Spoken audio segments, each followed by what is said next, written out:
Hello, hello, hello to everybody out there. Good morning, good afternoon, good evening to whoever and wherever you are. We are so happy that you have decided to join us today on this lovely Sunday where it is so chilly here in New York that I am wearing yet again my favorite flannel 2 days in a row. I promise I own other clothes. I really do. But I'm so happy to see all of you here today in the daily antidote of song. This is our last day of yet another archive challenge week in partnership with the Library of Congress, which is why we are joined by these lovely people right here who we've come to know and love so much. Steve Winnick and Jennifer Cutting. We love them. They are our co-hosts for today and all week long. So you're going to hear more from them in just a minute.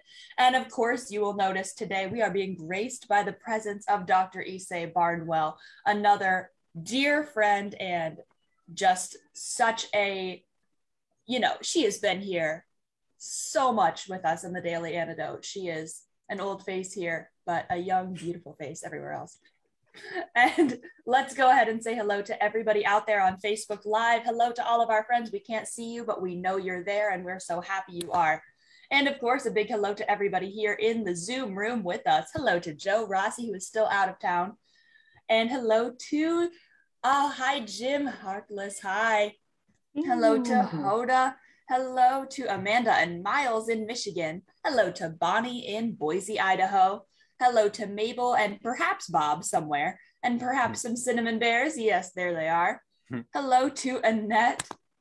Hello to Sue and Arlene in Berkeley, California. Hello to Aloysius.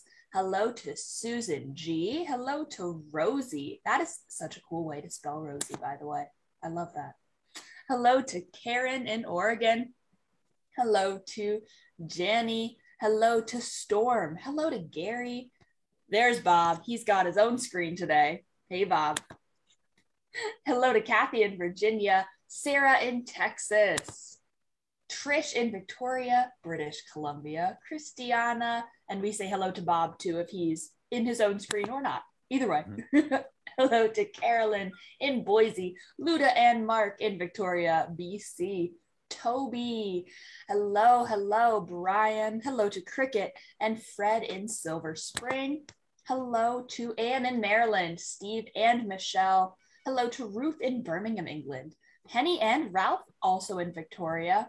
So many friends from Victoria. Love it.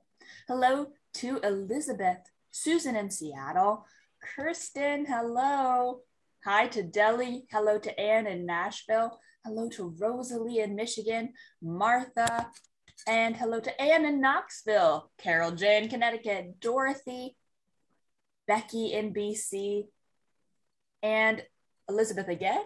Maybe popped over to my screen's moving. It's okay. Hey to Dick and Kathy in Victoria. And hello off camera to all of our friends. That would be Joe's mom, Ray Rossi, of course. Thank you and hello. Hello to Isabel, Shari, James, Jane G, and let's see who else is here. I think I see Kevin. Yeah, Kevin's off camera here. Hello to Kat, Suzanne, Anne in Maryland. Let's see, did I miss anybody? I sure hope not, but if I did, then I'm gonna try real hard to get you on the way out. All right, well now it is time, of course, to turn it over to our wonderful co-hosts. Tell us more, Steve and Jen. Thank you so much for those wonderful hellos, Erin. I will say hello myself, maybe for the seventh time this week and the last time this week. I'm Jennifer Cutting, and this is my colleague and partner in crime, Stephen Winnick. And Steve is a folklorist, and I'm an ethnomusicologist, but we're both called Folklife specialists at the American Folklife Center at the Library of Congress in Washington, D.C. And now you know us, don't be strangers. Please pop in to the American Folklife Center reading room by appointment, of course. We're now on our last day of our 5th Archive Challenge Partnership Week on the Daily Antidote of Song. Can you believe we're at the end of our week already? Amazing. And, it's actually only the 6th time saying hello for you. Because I was gone yesterday. She abandoned me yesterday and left me here alone. So when I was talking about the Library of Congress at the beginning, there was a question in the chat which I made a mental note of, but because I was juggling a couple of things, I didn't remember to answer it. So I'm going to talk about that today. The Library of Congress, of course, was established in 1800, so it's officially the country's oldest federal cultural institution and the largest library on earth as well. And the question yesterday was whether it was true that Thomas Jefferson had donated his library to the Library of Congress. And the answer to that is not exactly. He didn't donate it, he sold it to the government. And we paid $29,000 for it, which in 1815 was a massive fortune. And it was kind of a controversy whether we should actually do this. You know, Congress went back and forth about whether we should spend this money. But the reason that we had to do it was that, of course, we had stocked the library originally in 1800. And what happened in 1814? Well, the poorly named War of 1812 was going on in 1814, and the British came through Washington and they burned Congress, and that included the library. And so the Library of Congress went up in flames in 1814, and in 1815 we replaced it by buying Thomas Jefferson's books. And let's say it, he really needed the money. He needed the money, we needed the books. It was a good it was a win-win situation. But unfortunately, as the question continued to say, and also, is it true that Thomas Jefferson's library later burned? Sadly, yes, that is true. 2/3 of it burned in 1851. And so over the years, we have replaced that original Thomas Jefferson's library with the same edition of every book that we bought from him. And we now have that as an exhibit within the library. So you can come to the Library of Congress sometime and you can see that. So we are, of course, Jennifer and I work for the American Folklife Center, which is a tiny division of this giant library. There's only 28 of us working on folklife issues. There are over 3,000 people working at the Library of Congress. So we are small but mighty. We do a lot of things for 28 people. We maintain a huge archive of over 6 million items. We provide reference services for those items and collections. We produce a wonderful virtual concert series, soon to move to an in-person concert series when it's safe to do so. We produce lectures, symposia, blogs, and podcasts. And one of the fun things we do also is this archive challenge, where we invite artists from all genres in all places all over the world to learn a song from our collections and put their own artistic stamp on it. We're going to tell you a little bit more about that and about today's featured field recording soon. So we hope you have time to stay for a little while after we sing together. But we want to hear some music as soon as possible from our fabulous guest, Dr. Ysaye Barnwell. Yes, so we're going to introduce Ysaye right now. She's best known as a member of the fantastic vocal group Sweet Honey in the Rock, of which she was an integral member for 34 years. But she is also, of course, a speech pathologist, educator, scholar, public health professional, and one of the most accomplished people we know. And we are very honored to have her here in the Daily Antidote of Song. She is, of course, a frequent song leader here for us in the Antidote, and she is going to lead us in a song called Leaning on the Everlasting Arms. And we've got those words, if we could put them up in the chat. And we are going to now ask Ysaye if you would be willing to teach us the chorus to this song. Sure, and thank you very, very much for another invitation to join you. It excites me. So actually the lyrics in the chorus are lean on, lean. Hold on. Leaning, safe and secure from all alarm, leaning on Jesus, leaning on Jesus, leaning on the everlasting arms. Should we do it again? All right, let's do it one more time, just so we can learn it. What's interesting to me is that there are two ways to sing the chorus and they can be sung together. So I'm battling with myself. Right. Leaning on Jesus, leaning on Jesus, safe and secure from all alarms. Leaning on Jesus, leaning on Jesus, leaning on the everlasting arms. All right. How's everybody doing? Do you have that out there? Great. Some of you can sing leaning on Jesus, and some of you can sing leaning, leaning, and it'll sound great together, as Ysaye says. All right. So Ysaye, if you would like to lead us in the whole song, we are ready for you. Okay, let me figure out the key that I most want to sing this in. What a fellowship, what a joy divine, leaning on the everlasting arms. Oh, what a blessedness, what a peace is mine. I'm leaning on the everlasting arms. Here we go. Well, leaning on Jesus, leaning on Jesus, safe and secure from all alarm. Oh, leaning on Jesus, leaning on Jesus, leaning on the everlasting arms. Oh, how sweet to walk in the pilgrim way, leaning on the everlasting arms. Oh, how bright the path grows from day to day, leaning on the everlasting arms. Oh, I'm leaning on Jesus, leaning on Jesus, safe and secure from all alarms. Oh, lean on Jesus, lean on Jesus, leaning on the everlasting arms. Well, what have I to dread? What have I to fear? Leaning on the everlasting arms.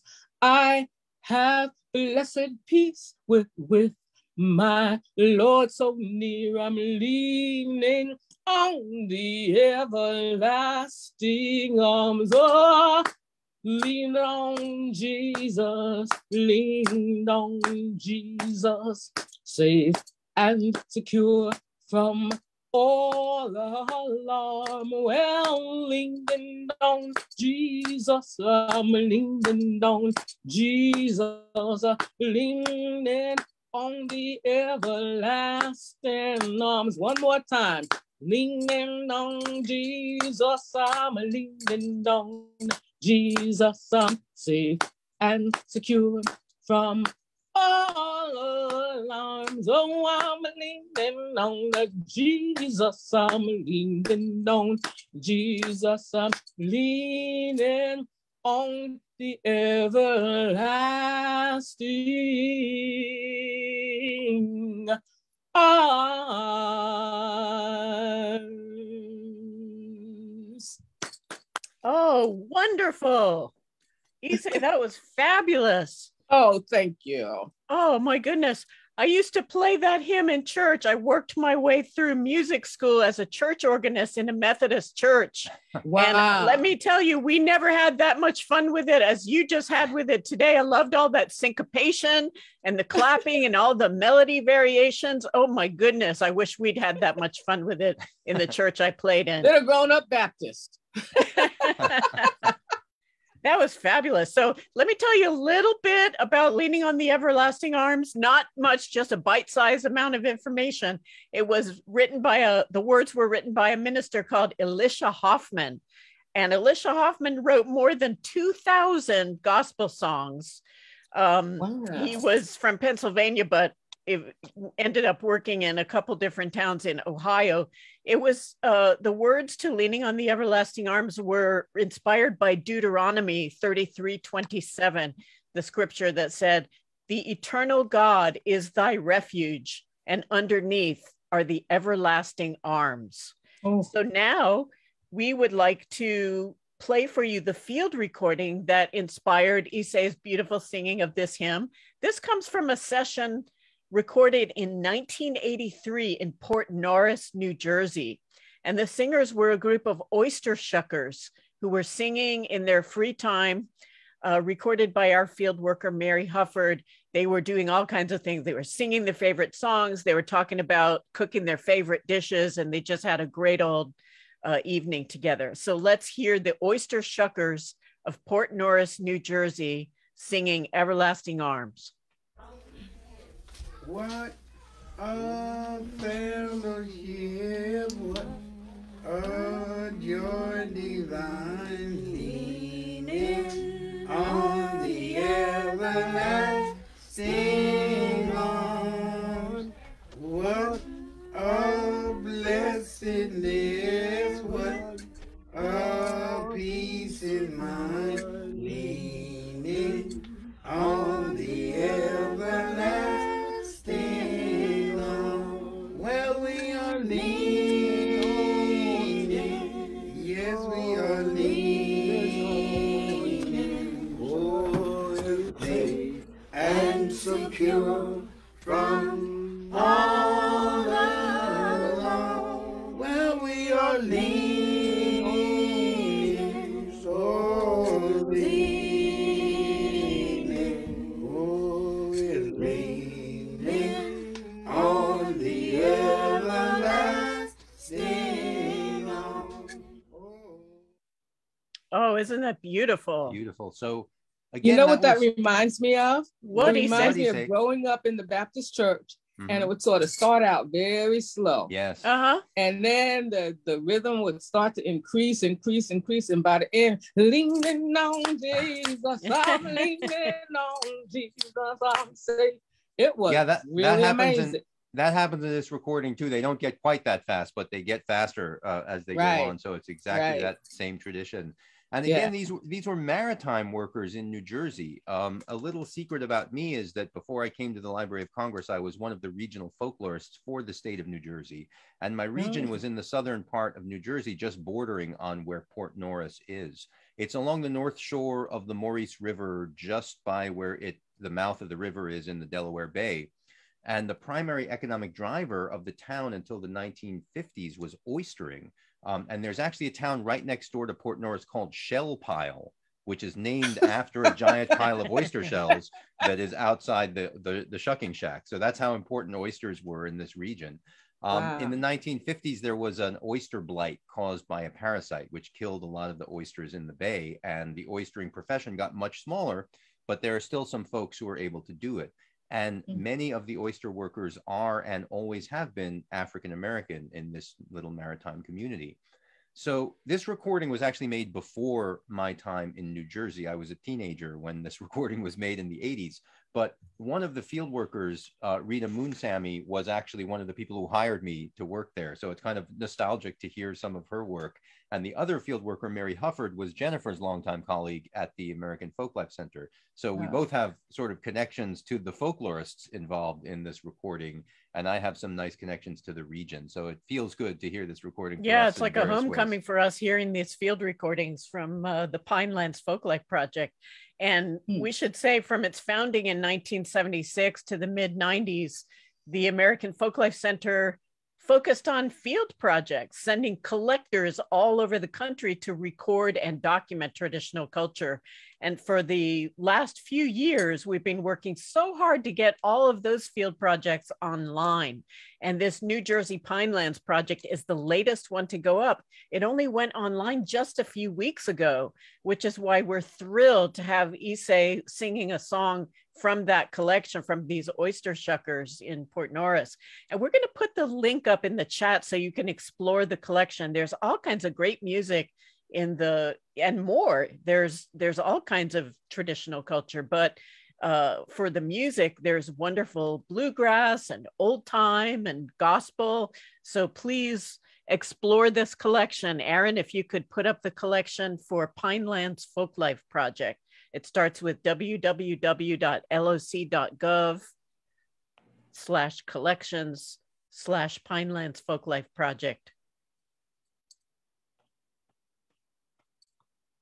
So while we do that, we, of course, want to thank once again Dr. Ysaye Barnwell. And of course, Ysaye, we know that you already knew versions of these songs. And we wonder, were you able to listen to these field recordings before singing today? And what impact they had on you if you were able to do that? Actually, unfortunately, I did not even have a reference for the recordings, but I will definitely go and check them out now. All right, we will get that to you. Yeah, absolutely. Thanks. And Ysaye, if you could tell us a little bit, since we're winding up our Archive Challenge week here on the Daily Antidote of Song, I just wondered if you could tell us a little about how it was for you to sing in the Daily Antidote all throughout the pandemic, because let's face it, we're still in semi-lockdown. We're not out of it yet. We're not out of the woods yet. So how has singing in the Daily Antidote helped you during the pandemic to stay connected to people? Well, I'm really glad you asked that, although it's challenging for me because, I'm used to singing with other people. I love to sing with other people, and I love to get other people to sing. And so doing this is like a really kind of awkward thing for me to do, just to be sitting in my dining room singing and not knowing who's singing back or with me or hearing harmonies or anything like that. But what I am grateful for is the connection, just the pure connection with whoever is out there to say, whatever songs you remember from your childhood, let them hit the air, and if someone else hears it, maybe they'll send something back to you, or maybe you'll decide to be together for a day or so and to just sort of bring up songs that MacDonald had a farm. Well, okay, fine. A good song is a good song. A good song is a good song, and a fun song is a fun. Really important that that people get together and sing and have that opportunity. All right. So I'm grateful to reach out to as many people as are listening. Well, thank you so much. We want to do a little plug for the Archive Challenge and then return to Dr. Barnwell for a reprise of the chorus of this song. So the plug for the Archive Challenge is we've been running this Archive Challenge as a stay-at-home Archive Challenge since the beginning of the pandemic. That is, we've put out instructions for how people can participate, learn a song from the archive, and record a version of their own. And so those instructions are in a blog post, which is now in the chat, and you can all do the Archive Challenge yourselves by following the instructions in there. But for now, we would love it if Ysaye Barnwell would sing for us the chorus of the song once again. Take us out of this wonderful. Okay, I have people who are calling me. Excuse me. I just wanted to say what a great thing it is to sing "Leaning on the Everlasting Arms" on a Sunday morning. That's right. Which I played this song on a Sunday morning, so many Sunday mornings of my life. Wow. Well, all right, bring it back memories for me. This is great. Good. Okay, so I'm going to sing the first verse again, and then we'll all do the chorus together. Sounds good. Okay.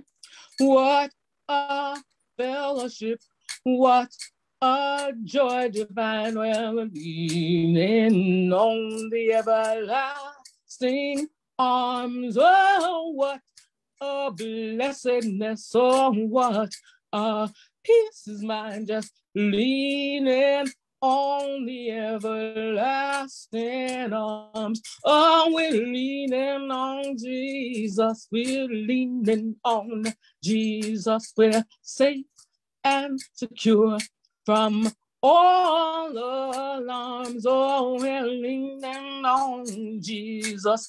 We're leaning on Jesus. We're leaning on the everlasting arms. Thank you all. Thank you, Ysaye, so much. It is always such a treat to have you in the room. Your voice, your spirit, your everything is just so gorgeous, and we are so lucky to have you with us anytime we can. Thank you for the opportunity. Oh, please. The pleasure is all ours. Well, that wraps up another incredible Archive Challenge week. Thank you so much, Steve and Jen. You guys are incredible. Thank you, and Aaron. You are such a wealth of knowledge.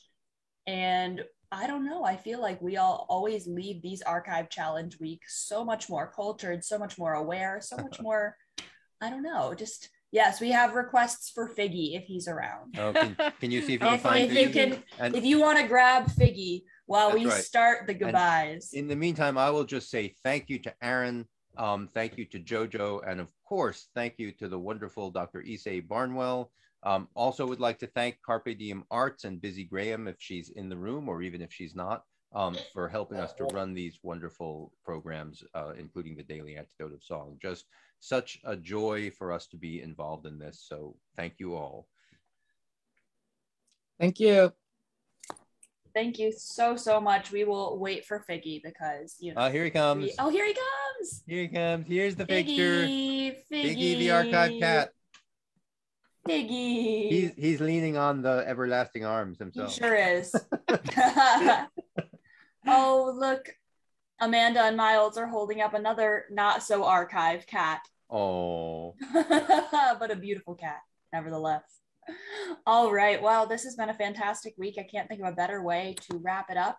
And now I think it's time to say goodbye. So first of all, a huge goodbye to everybody out there on Facebook Live. We love you. Thank you so much for joining us every day this week. Please come again next week. We're going to have some more wonderful, wonderful things to do.